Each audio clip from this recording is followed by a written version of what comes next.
लंबी चौड़ी बात नहीं, 15 साल से कम उम्र के बच्चों को इतनी अच्छी शिक्षा दी जाए ताकि वो व्यवस्था पर बोझ न बने। 15 साल का मतलब बेटा साइंस ये कहता है कि अगर 15 साल मतलब 10वीं क्लास तक अगर आपने अच्छी पढ़ाई कर ली तो जीवन में कभी आप व्यवस्था पर बोझ नहीं बनिएगा, कुछ न कुछ रास्ता निकाल कर आप आगे अपना जीवन चला सकते हैं। तो जन स्वराज की पहली सोच है कि 15 साल से कम उम्र के बच्चों को इतनी अच्छी पढ़ाई की व्यवस्था दी जाए ताकि वो आगे चलकर बिहार की व्यवस्था पर वजीफा के लिए, फ्री बीज के लिए, पेंशन के लिए, अनाज के लिए बोझ न बने। ये शिक्षा सुधरेगी कैसे? इसके लिए दो बातें बताई जा रही है फंडामेंटली। एक तो हर गांव में हर बच्चे तक अच्छा स्कूल पहुंचाने के बजाय हम लोग ये कह रहे हैं कि अच्छा स्कूल बनाइए और वहां बच्चों को पहुंचाइए। दुनिया में जितने अच्छे देश हैं शिक्षा के मामले में, अगर आप फिनलैंड जाइएगा, फिनलैंड का रैंकिंग पूरे दुनिया में नंबर 1 है। पीसा की रैंकिंग आती है जिसमें फिनलैंड नंबर 1 है। जितने स्कैंडिनेवियन कंट्री हैं, फिनलैंड, स्वीडन, डेनमार्क, जिसका भी आप नाम जानते हो, वहां जाकर देखिएगा उन्होंने क्या किया। उन्होंने हर गांव में या हर शहर में स्कूल नहीं बनाया, उन्होंने स्कूल स्ट्रेटेजिक लोकेशंस पर बनाया और फिर बच्चों को स्कूल बस की सुविधा दी ताकि वो बस से बच्चे स्कूल तक पहुंचे। शहरों में ये चीज हो रहा है। शहर में स्कूल आपके मोहल्ले में बना है जरूरी नहीं है। आपको मालूम है कि शहर के बाहर एक बढ़िया स्कूल खुला है, आप अपने बच्चे को गाड़ी से बस से रोज भेजते हैं, आधा घंटा बच्चा आपका वहां पहुंच जाता है, वहां बच्चा पढ़कर आ रहा है।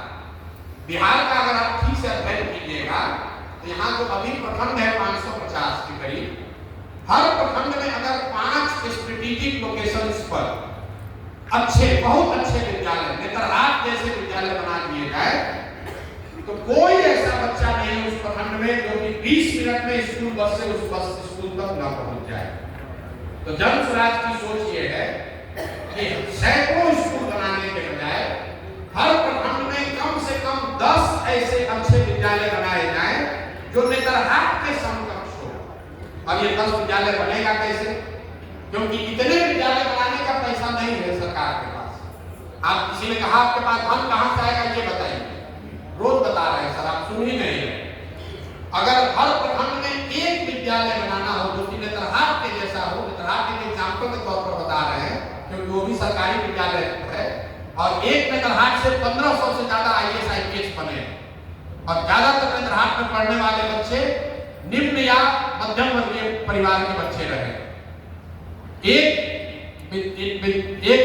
प्रखंड में अगर एक नेतरहाट जैसा स्कूल बनाना हो तो हर साल करीब 1500 से 1700 करोड़, 15,000 से 17,000 करोड़ रुपए का खर्च आएगा। बिहार सरकार का स्कूल का शिक्षा का बजट है इस साल का 7,000 करोड़ रुपया। तो हम लोग दो बात कर रहे हैं, 1/3 उसका पैसा हम लोग खर्च करना चाहते हैं ताकि हर साल एक प्रखंड में एक बढ़िया विद्यालय बन जाए, ताकि अगले 5 वर्ष में आपके प्रखंड में 5 नेतरहाट के समकक्ष विद्यालय हो। बाकी लोगों का क्या होगा? बाकी लोगों के लिए हम लोग ये कह रहे हैं कि जब तक सरकारी विद्यालय न बने, उनकी सुविधा न बने, तब तक आपको ये सुविधा हो कि आप अपने बच्चे को प्राइवेट स्कूल में भेजिए और उसका फीस, रेगुलेटेड फीस सरकार सीधे प्राइवेट स्कूलों को दे ताकि किसी के बच्चे को पढ़ाई के से मुफ्त महफूज न होना पड़े। ये व्यवस्था भी लागू है अमेरिका में ये व्यवस्था लागू है। कोई कहेगा कि तो सब प्राइवेट में जाएगा, नहीं जाएगा। यहाँ बैठे हुए जितने लोग हैं, अगर आपसे पूछे कि पटना में साइंस कॉलेज में आपका बच्चा पढ़ना चाहिए कि प्राइवेट कॉलेज में पढ़ना चाहिए, 100% लोग कहेंगे नहीं, साइंस कॉलेज में पढ़ना चाहिए। अगर आपको कहेंगे कि PMCH में आपका लड़का मेडिकल करेगा कि प्राइवेट मेडिकल कॉलेज में करेगा, 100% लोग कहेंगे नहीं भैया PMCH में करेगा। दुनिया भर में इसका प्रमाण है कि अगर सरकारी विद्यालयों को सुधार किया जाए, US इंक्लूडेड, तो लोग हार्वर्ड जाना चाहते हैं, स्टैनफोर्ड जाना चाहते हैं, क्योंकि सरकारी यूनिवर्सिटी है, प्राइवेट यूनिवर्सिटी में नहीं जाना चाहते। तो जन स्वराज की जो सोच है अगले 10 वर्ष में हर प्रखंड में 10 अच्छे विद्यालय बनाए गए। हम उनमें से नहीं तो कह रहा है कि एक दिन में शिक्षा सुधार देगा, नहीं सुधर सकता। न उतने शिक्षक हैं, न उतनी क्षमता है, न उतना पैसा है। लेकिन 5 वर्ष में इसको फंक्शनल कर दिया जाएगा। 10 वर्ष में देश के सबसे अच्छे शिक्षा व्यवस्था का निर्माण इतने ही रिसोर्स में बिहार में किया जाएगा। दूसरी बात तो यहाँ एक महत्वपूर्ण है पलायन की, रोजगार की। किसी ने कहा फैक्ट्री कैसे लगाइएगा, कोई कह रहा है भैया नौकरी कहाँ से आएगा। तो पहले आप समझिए कि रोजगार कहाँ से आ सकता है। जिसको भी लगता है कि फैक्ट्री लगने से रोजगार आएगा, बहुत बड़ी भूल कर रहे हैं। जो पूरी अर्थव्यवस्था है उसके 3 भाग है। अगर आप इकोनॉमिक्स समझते हैं तो उसके 3 स्तंभ हैं, कृषि, मैन्युफैक्चरिंग और service sector. Agriculture, manufacturing and service. Agriculture की पूरी भूमिका देश में 12 से 13% है। मैन्युफैक्चरिंग की पूरी भूमिका 18% के आसपास है और सर्विस सेक्टर करीब करीब 60 से 65%। कई बार जब लोग कहता है भैया सरकारी नौकरी दे देंगे, पूरा समाज यहाँ लड़ रहा है 40-50 साल से कि सरकारी नौकरी में किसको कितना रिजर्वेशन मिलेगा। ये देखने की कोशिश ही नहीं कर रहा है कि 78 साल में बिहार में टोटल कितना आदमी सरकारी नौकरी करता है आज? 23,25,000 लोग, करीब करीब 23.25 लाख लोग ही सरकारी नौकरी करते हैं। चपरासी से लेकर मुख्य सचिव तक सबको जोड़ दीजिएगा तो 23.25 लाख लोग सरकारी नौकरी करते हैं। मतलब 1.97%, 2% लोग को सरकारी नौकरी है।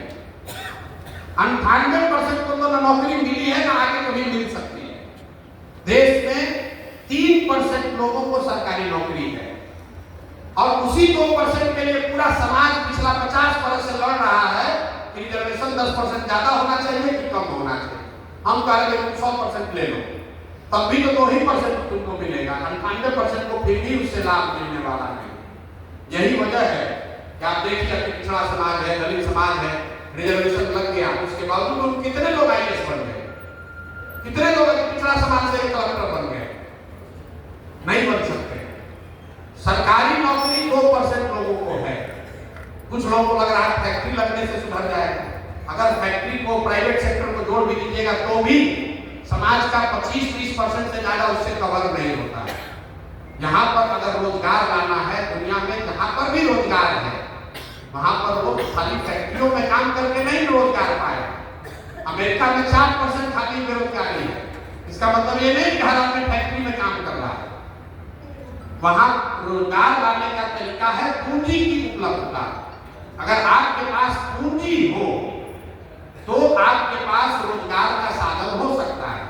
अगर आपके पास पैसा है, नौकरी नहीं है, जमीन नहीं है, तो भी आप जाके मिठाई का दुकान खोल लीजिएगा, कुछ नहीं कीजिएगा, 4 को गाय भैंस पाल लीजिएगा, कुछ न कुछ आप स्वरोजगार कर सकते हैं। तो बिहार की सबसे बड़ी समस्या है यहाँ पर पूंजी नहीं है। पूंजी क्यों नहीं है उसको समझिए और उसी को जनसुराज दूर करने की कोशिश कर रहा है। पूंजी के 2 स्रोत हैं। पहला स्रोत है पूंजी का जो आप कमाते हैं, कमाने के बाद खर्च के बाद जो बच गया वो आपकी पूंजी हुई। दूसरा पूंजी का स्रोत है बैंक, जिसको आप कहते हैं अंग्रेजी में बोरोड कैपिटल।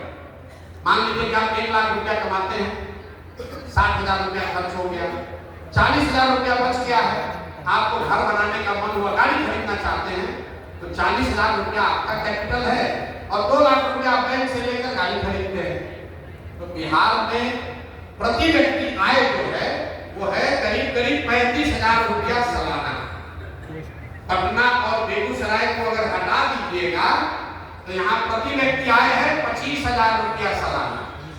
25,000 रुपया का मतलब ये है कि यहाँ रहने वाले 100 में 80 आदमी, इसको याद रखिए, 100 में 80 आदमी दिन में 100 रुपया भी नहीं कमाता। 100 में 80 आदमी दिन में 100 रुपया भी नहीं कमाता है। कुछ आदमी कह रहे हैं जैसे बता रहे थे यहाँ तो मजदूरी 300 है, नहीं है। अगर मजदूरी 300 रुपए है तो उस घर में उसके बीवी बाल बच्चे मिलकर 5 लोग हैं, प्रति व्यक्ति 60 रुपया ही हुआ। उसको भी 30 दिन मजदूरी नहीं मिली, मजदूरी 15 दिन मिला तो उसको प्रति व्यक्ति 30 ही रुपए हुआ। तो यहाँ पर इतना जो 80% लोग जो हैं वो सब जी रहे हैं, सर्वाइवल है उनका, सिर्फ इतना ही कमा रहे हैं कि पेट भर जाए, पूंजी आएगा कहां से। दूसरी जो समस्या है, यहाँ बैंकों से क्रेडिट नहीं अवेलेबल है, कैपिटल अवेलेबल नहीं है। ये हमारा अपना सब्जेक्टिव आकलन नहीं है, आरबीआई इसको दिखाता है, रोज एक आंकड़ा जारी करता है हर 15 दिन पर, जिसमें ये बताया जाता है कि बैंकों से कितना पैसा क्रेडिट के तौर पर समाज को मिल रहा है, जिसको कहते हैं सीडी रेशियो। इसको 5 मिनट आपका दिमाग थोड़ा उठेगा, लेकिन सीख लीजिए। सीडी रेशियो का मतलब है कि कितना पैसा बैंकों में जमा हुआ और बैंक कितना पैसा वापस आपको ऋण के तौर पर दे रहे हैं सबको, घर बनाने के लिए, पढ़ाई करने के लिए, बिजनेस करने के लिए। और ये आरबीआई आंकड़ा जारी करता है हर 15 दिन पर। पूरे देश में सीडी रेशियो है 70%, मतलब जितना पैसा लोग बैंक में जमा करते हैं उसका 70% पैसा बैंक वापस ऋण के तौर पर उसको देना है। इसको मॉनिटर करने के लिए देश में प्रधानमंत्री के स्तर पर, प्रधानमंत्री के चेयरमैनशिप में कमेटी है जो ये देखती है कि ये 70 से बहुत ऊपर नीचे ना हो, बहुत ऊपर भी नहीं होना चाहिए, नीचे भी नहीं होना चाहिए। बिहार में सीडी रेशियो कितना है? 40%। आज से नहीं, 1990 से लेकर अभी तक बिहार में सीडी रेशियो है 40%। इसका असर क्या होता है?